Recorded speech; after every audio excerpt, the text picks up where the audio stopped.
The three greatest Jedi defeats before Order 66. Order 66 was undoubtedly the greatest Jedi defeat we've seen in Star Wars, but the Jedi Order failed on so many other occasions too.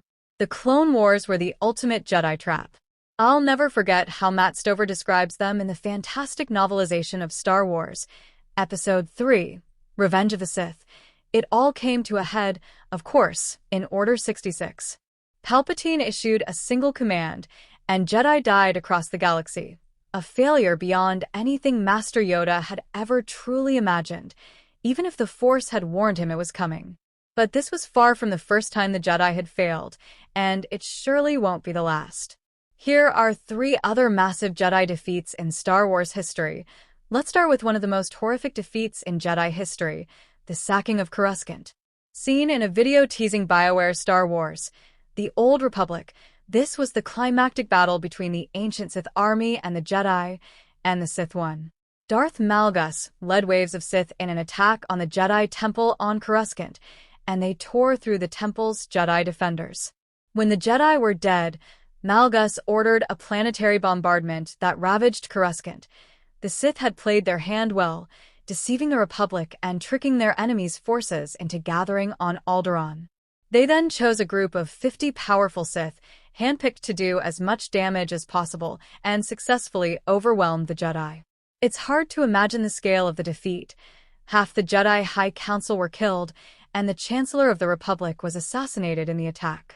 Estimates of the death toll go up to 100,000. Order 66 wasn't the first Jedi purge, either in Legends or canon.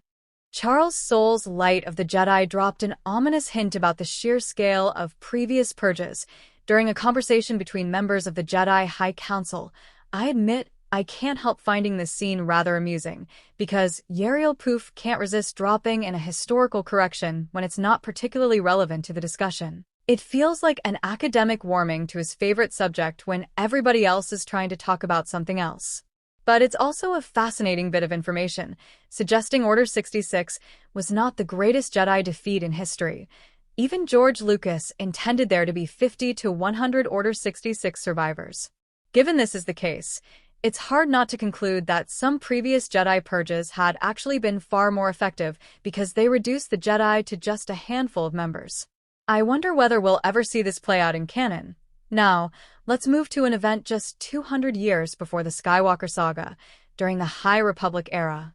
This was a time when the Jedi and the Republic expanded towards the Outer Rim, but their light exposed terrifying forces moving in the shadows. The space pirates, known as the Nihil, set themselves up against the light, and they struck a devastating blow when they launched an attack on the Jedi outpost, known as Starlight Beacon. Starlight Beacon was intended to serve as a beacon of hope to the entire galaxy, especially to the Outer Rim. The Nihil successfully brought it down, almost causing a planetary disaster on Irem when the two halves came crashing down onto the planet's surface. Worse still, the Nihil used this as a test for Force predators known as the Nameless, who consumed Jedi and successfully claimed a vast portion of the Star Wars galaxy as their own after Starlight Beacon's destruction.